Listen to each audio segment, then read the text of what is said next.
제256회 도봉구 의회 제1차 정례회가 열렸습니다. 청소년 연극학교 개교식이 창동극장에서 진행됐습니다. 반딧불이 불빛 체험 행사가 초안산 근린공원에서 열렸습니다. 2016 함께 읽는 도봉 선포식 및 저자 강연회가 도봉구청 2층 대강당에서 개최됐습니다. 자세한 내용 잠시 후에 전해드리겠습니다. 안녕하십니까? DBS 도봉 주간 뉴스입니다. 첫 번째 소식입니다. 도봉구는 구의 살림을 꾸리는 업무 계획을 보고하고 논의하는 자리를 정기적으로 갖고 있는데요. 바로 얼마 전 열린 제256회 도봉구 의회 제1차 정례회도 바로 그겁니다.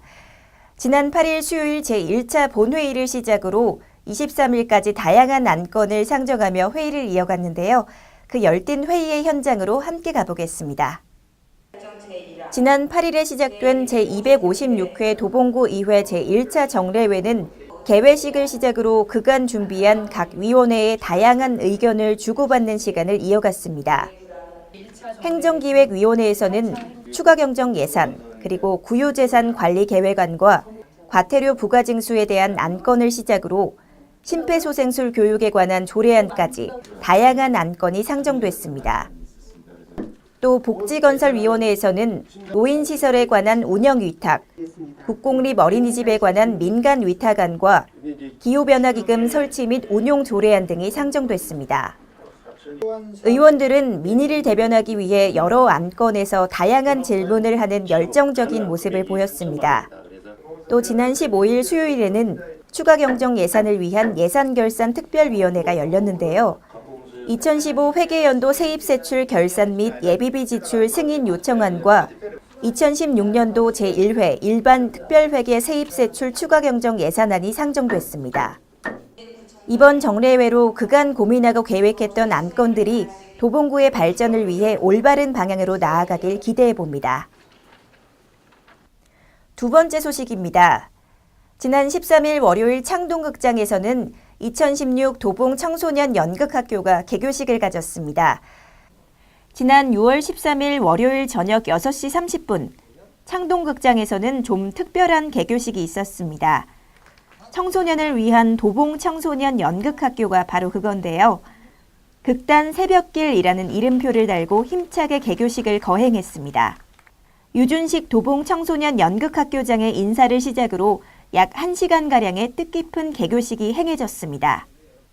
도봉구 관내 고등학생 15명은 앞으로 7개월간 매주 월요일마다 모여서 연극의 기초부터 하나하나 배우고 연습해 간다고 합니다. 이러한 쪽에 꿈을 가진 청소년들이 환경적인 어떤 문제로 해서 자기 꿈을 펼칠 수 없는 그런 청소년들이 많다고 봐요. 그래서 그러한 청소년들에게 우리가 힘이 되고자. 뮤지컬을 직접 배우게 돼가지고 되게 좋은 기회라고 생각합니다. 선생님들도 되게 친절하시고요. 이런 프로그램이 좀 더 다양화돼가지고 좀 더 많이 개최가 됐으면 좋겠어요. 자체 발표회도 개최할 예정이라고 하는데요. 2016년 도봉 혁신지구학교 마을 연계 사업으로 선정된 8개의 거점 마을 학교 중에 하나인 청소년 연극학교. 이곳의 극단 새벽길이 앞으로 학생들의 역량을 마음껏 펼쳐주기를 기대해봅니다. 세 번째 소식입니다. 최근에 반딧불이 보신 적 있나요? 빛공해가 심한 요즘 반딧불이 보기 참 쉽지 않은데요.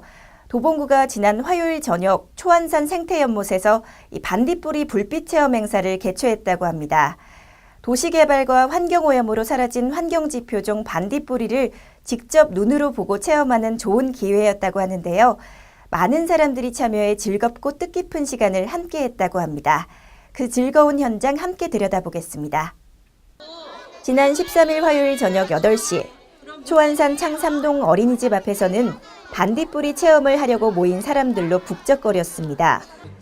함께 모인 이들은 반딧불이 동영상을 시청하는 것을 시작으로 체험 장소인 생태연못으로 이동하는 동안 숲 해설가의 여름밤의 숨소리와 반딧불이 이야기를 들으면서 야간 산행을 함께 했습니다.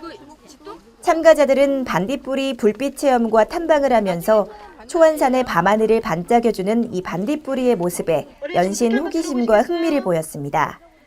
1시간 반 정도의 행사는 많은 사람들과 함께하며 알차게 마무리됐습니다. 앞으로도 매년 6월이면 도봉구 초안산에서 반딧불이를 관찰하고 체험할 수 있기를 기대해 봅니다. 네 번째 소식입니다. 도봉구는 지난 19일 구청 대강당에서 2016 함께 읽는 도봉 선포식 및 저자 강연회를 개최했습니다. 성인, 청소년, 어린이 등 3개의 분야에서 총 3권이 올해의 책으로 선정됐는데요. 독서에 대한 열의가 뜨거웠던 그 현장으로 함께 가보겠습니다. 지난 19일 도봉구청 2층 대강당에서는 2016 함께 읽는 도봉 선포식 및 저자 강연회가 열렸습니다. 약 2천여 명의 구민 추천과 투표를 통해서 올해의 책 3권을 선정하고 이들 책을 중심으로 저자 강연회도 열렸습니다. 성인, 청소년, 어린이 등 3개의 분야에서 3권의 책, 시민의 교양, 따라 외로울 땐 시를 읽으렴, 그리고 13층 나무집이 올해의 책으로 선정됐습니다. 특히 성인 분야에 선정된 책 시민의 교양 저자 최사장 씨가 인문학 지식을 연계해 다양한 이야기를 들려줬는데요. 또 행사 참석자들 중 추첨을 통해서 올해의 책 100권을 증정했습니다. 최 사장의 강연을 들으면서 이러한 단순한 강의식이 아니라 토론식으로 진행되는 형식을 통해서 저의 생각과 비교해 볼 수 있는 점이 좋았고요. 이렇게 만나기 어려운 기회를 접할 수 있어서 그런 점이 인상 깊었습니다. 다른 사람들의 생각을 또 알아볼 수 있는 그런 좋은 경험이었던 것 같습니다. 앞으로도 선정된 올해의 책을 시작으로 독서 문화 운동을 힘차게 뻗어나갈 것으로 기대해 봅니다.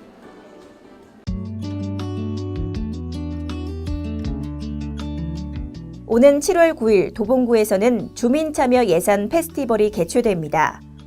2017년 도봉구 예산에 반영될 주민의 소중한 제안들을 직접 참여해서 투표로 선정하게 되는 만큼 여러분들의 적극적인 참여 부탁드립니다.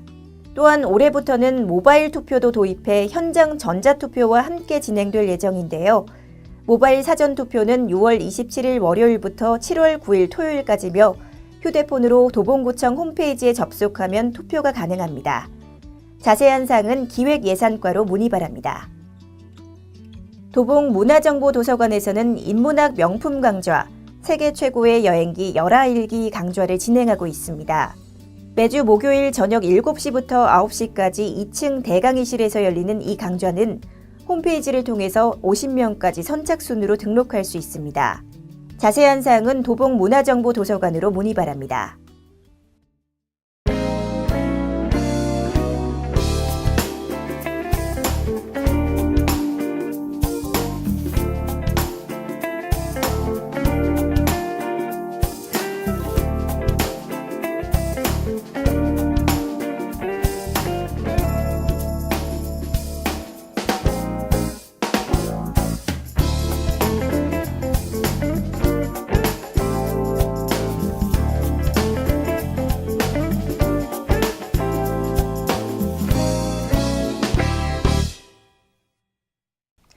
요즘 더운 날씨만큼이나 미세먼지가 참 말썽입니다.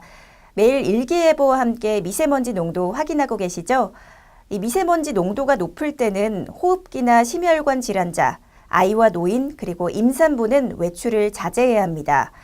이렇게 위험한 미세먼지 어떻게 예방해야 할까요?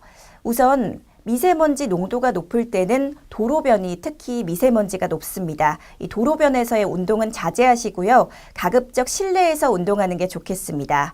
또 외출 시에는 마스크 꼭 착용하시고요. 또 실내에 들어오면 코와 손을 잘 씻고 흡연이나 촛불을 켜는 것은 삼가시기 바랍니다. 또 에어필터나 공기청정기가 도움이 되고요.